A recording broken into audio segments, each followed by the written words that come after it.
I am speaking from Asheville, North Carolina. I'm at the Prama Institute, a very beautiful retreat site, 30 minutes outside of the city in the beautiful hills of North Carolina. I find the woods a very healing place. It's good for me, and I hope you're safe and sound wherever you may be. We are living in an incredible moment of history, and I'd like to share with you some lessons that give me hope in this terrible time. It's an unprecedented moment. Today, there's 195 countries in the world, and every single country has confirmed cases of coronavirus. 2.4 million around the world. In the United States, it's the second leading cause of death after heart disease.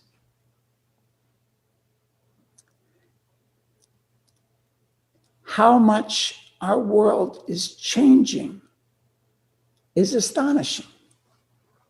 The effect it's having on the economies of the world is astonishing too.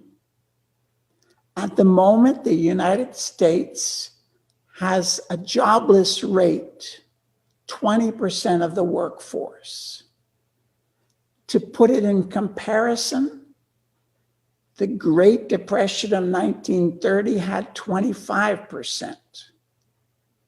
And this jobless rate is rising.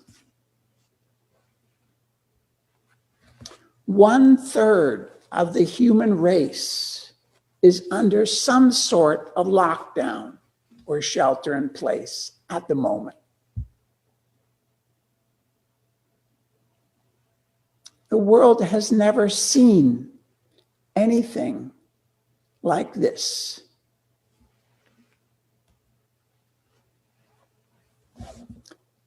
When a crisis hits, it sometimes highlights issues that we ignored in good times. And it also sometimes has consequences far beyond what we can imagine.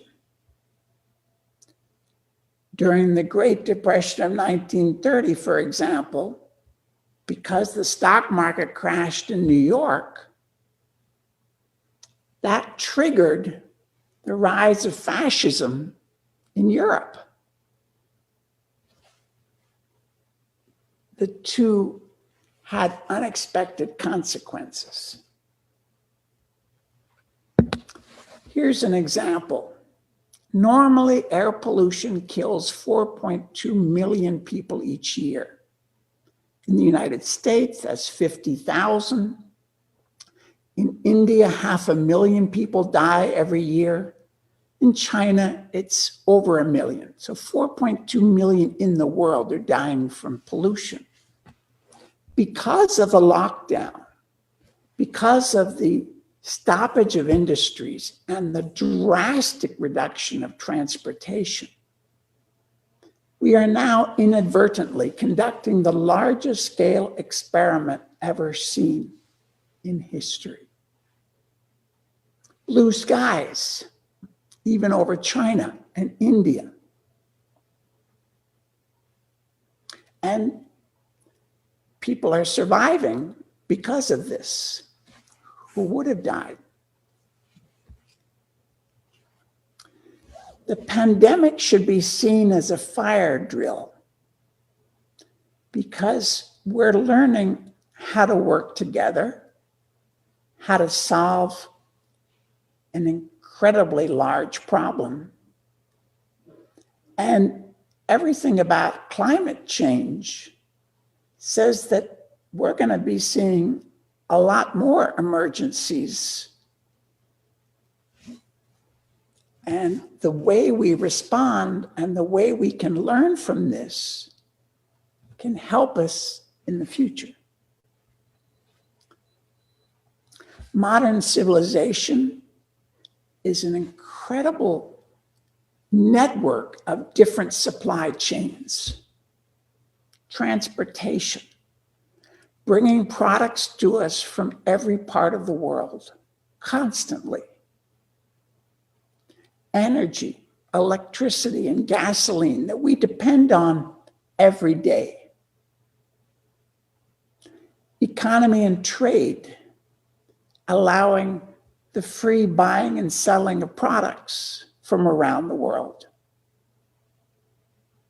The healthcare network is under the spotlight now, when suddenly we can't get the medical supplies we need.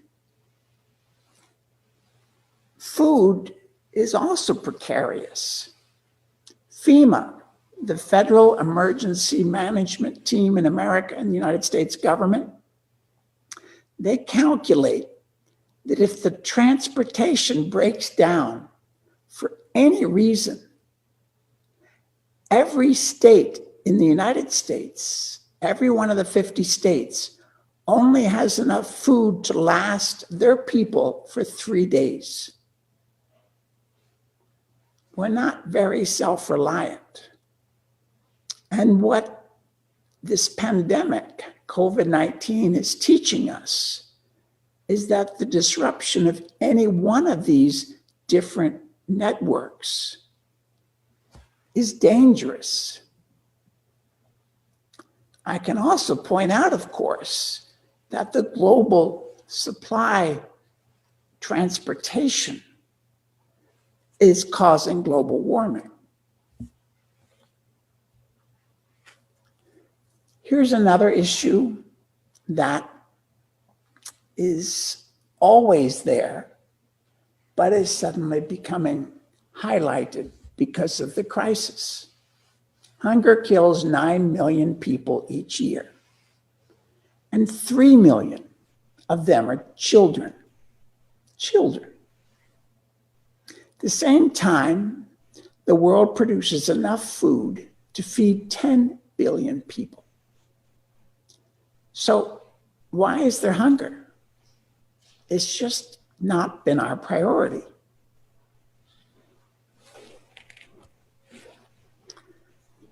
Homeless in the United States, there's 550,000 people homeless every night in the United States. At the same time, we know that there are 6 empty houses for every homeless person in the country. It's a problem that could be solved. In the world, 1.2 billion people live on extreme poverty, what the United Nations defines as $1.25 or less per day. Economists, Jeffrey Sachs in particular, calculates what it would cost to end extreme poverty. $175 billion annually, which is only 10% of what the world spends on arms and military. I would assert that we would need less arms and military if we could end extreme poverty. That the two are very much related. Wealth inequality. There's 1,200 something billionaires in the world. They have more wealth than 4.6 billion people, more than half the population. This table is kind of interesting to me. The first one is what Americans think the distribution of wealth is between the top 20%, second 20%, the third 20%, the fourth, and finally the bottom 20%. They think it's not quite fair. The second table shows what they think it should be, the ideal. But the third one shows what it really is. The top 1% of the population have 35% of all the wealth.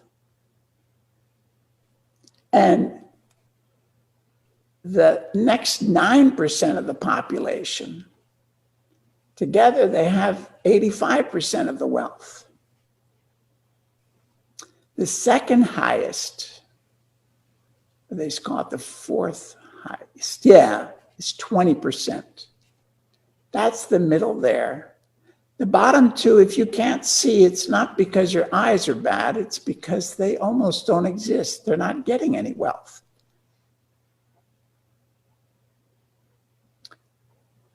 This distribution in such an unequal way is causing tremendous suffering. Capitalism actually doesn't work very well. It works for some people wonderfully, but it doesn't work for everybody. This conservative economist, Milton Friedman, said something that I think we can learn from. Only a crisis, actual or perceived, produces real change. When that crisis occurs, the actions that are taken depend on the ideas that are lying around.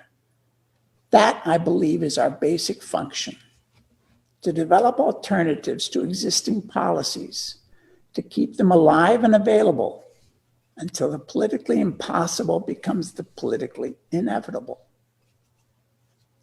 He wanted corporate capitalism, neoliberal economics, trickle-down economics. Those are the ideas that he wanted taught. But I think we need different alternatives, and that's what I'd like to talk about.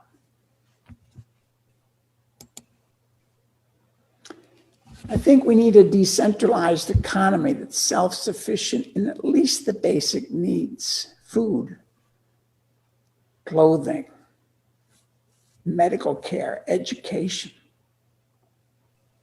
Now, it's interesting that conservatives and liberals today in the United States are both beginning to feel that the supply lines, everything depending on China, is problematic. That we need a more self-sufficient, self-reliant economy with more options instead of being totally dependent on the Chinese economy. And that self-reliance, of course, is basic to Prout. So the first lesson of hope that I take away from this coronavirus is that we are one very connected human family. In one way, the virus is teaching us that. The virus does not exclude anyone because of nationality, language, religion, race, gender. No. It doesn't stop at any national border. So we have to solve this problem together. Until we can solve it for everyone, everywhere, nobody's really going to be safe. We have to finish and solve the problem.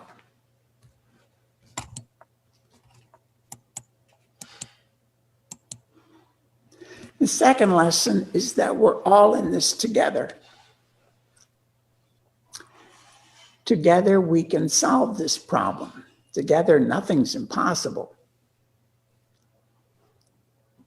Last night I saw this wonderful special that we're all together at home with musicians from around the world, all to benefit the World Health Organization and to say thank you to all the healthcare officials and other essential workers who are working all during this time of crisis, at great risk sometimes. We have to solve the problem together. The third lesson is that disasters unite people. Neighbors start to ask how each other is doing. Communities unite to protect, to help, and then to rebuild after disasters.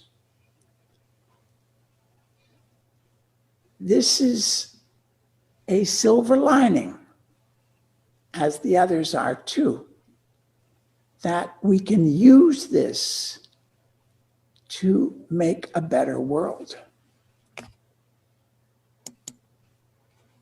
Fourth lesson is that Mother Nature makes us change.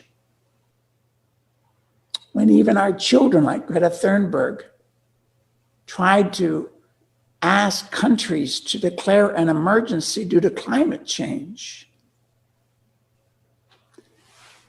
we mostly ignored her.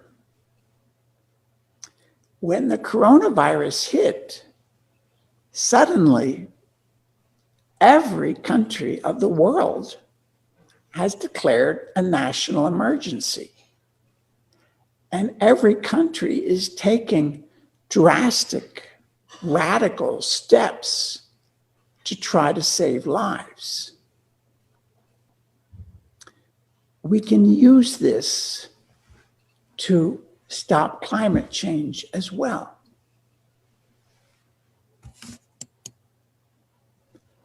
The fifth lesson is that cooperation is much better than competition. It's true in research. We're finding that with the coronavirus. We need to work together, and we are working together around the world to solve the problem. It's true with healthcare. We can't compete one hospital with another hospital. We have to cooperate.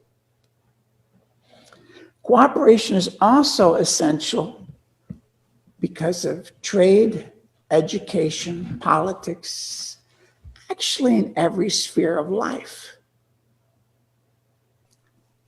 Even law, for example, instead of it being adversarial, if both sides are trying to find out the truth and the justice in each case, we'd have a better system.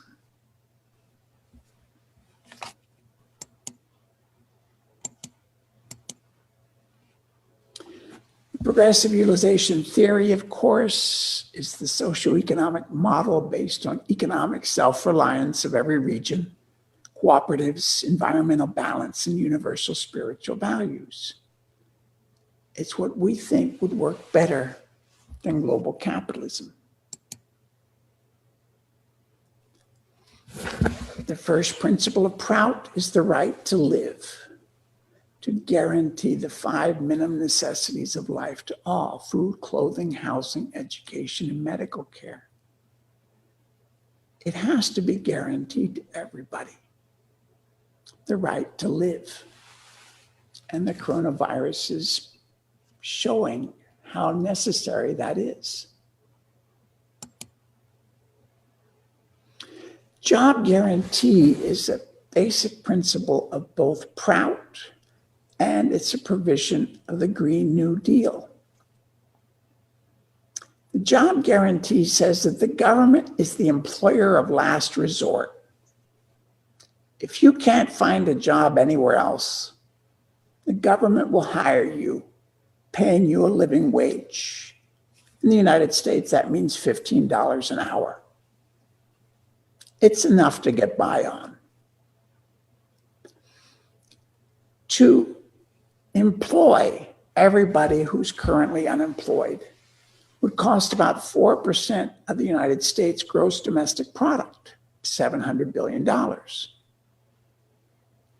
It would end unemployment completely, and all the related human suffering that comes from unemployment. Poverty, hunger, homelessness,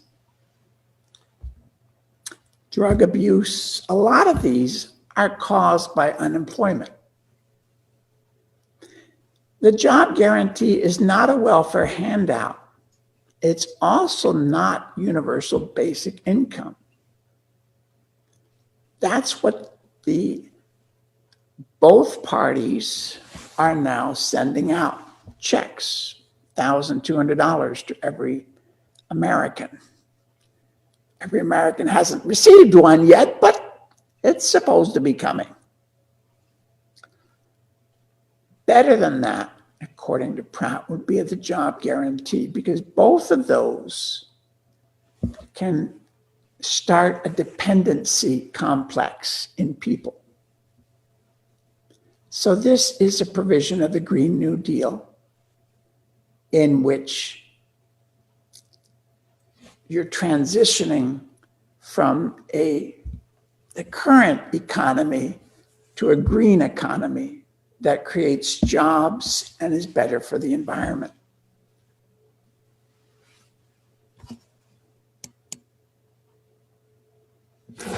Aparigraha is a moral principle that one should not accumulate wealth that's not necessary to preserve life.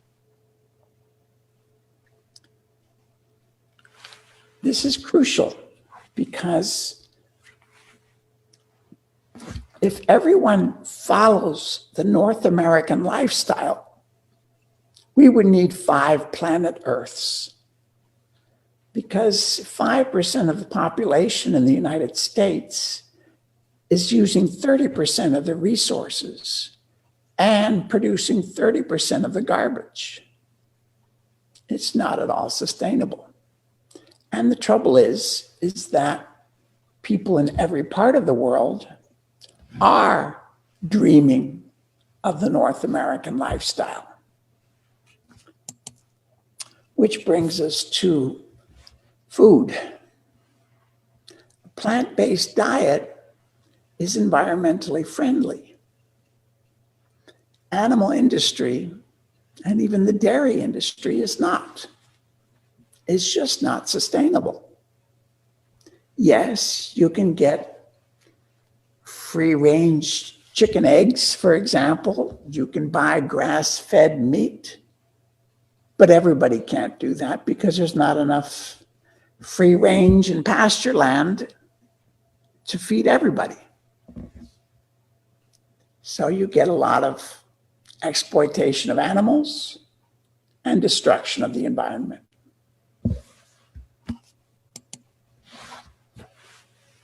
Immigration. They're deporting now people with COVID-19 back to their home countries, exporting the disease. And the crime of all these people in the detention centers, it was 38,000. I'm not sure now with the deportations, and they've stopped accepting any more people. But the crime of everyone is they were born in the wrong country. That was their crime, the crime of birth. Prout doesn't stand for this. Prout says we're one humanity. We have to learn how to live together. We have to give people freedom to travel anywhere they want. And that's what a world government based on fairness and justice for all would provide.